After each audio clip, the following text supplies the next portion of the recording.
J'ai une relation aux arbres. J'ai senti que déjà que ça circulait. J'étais bien d'avoir ma pommette contre l'arbre, c'était frais.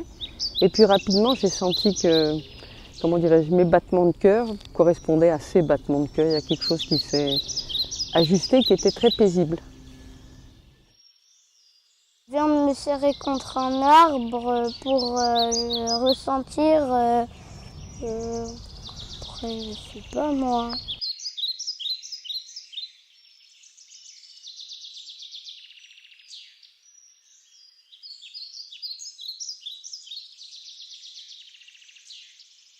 J'ai regardé s'il était connecté avec les autres arbres autour. Ce sont des arbres, il y a des hêtres, il y a des sapins, il y a, je crois, des acacias.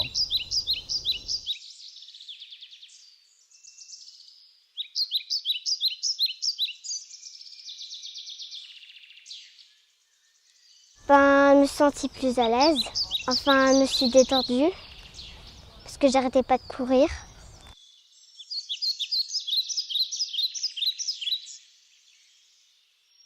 Alors moi, ma profession, c'est effectivement de toucher les gens et de ressentir ce qui se passe à l'intérieur de leur corps. Et un jour, je me suis posé la question en allant sur un arbre qui était malade. Et je me suis dit, bah, tiens, je vais essayer de faire pareil que ce que je fais avec des humains.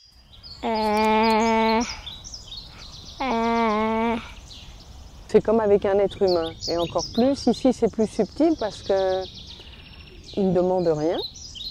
Et en plus, un arbre ne triche pas. Et j'ai pu percevoir aussi, effectivement, des émotions.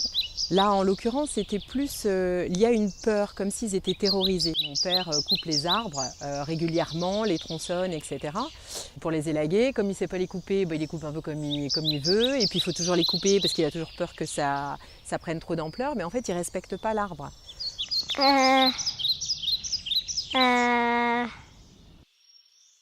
Si on invente des machines pour savoir ce qu'ils disent, parce qu'ils se parlent, mais on n'entend pas forcément ce qu'ils disent. Je pense qu'ils peuvent communiquer, peut-être par les racines. Ils se touchent les racines entre eux et les branches.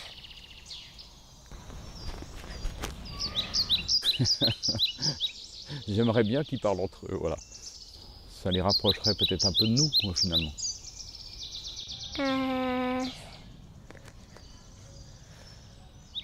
Moi j'aime les arbres, alors je suis heureux de toucher un arbre, voilà.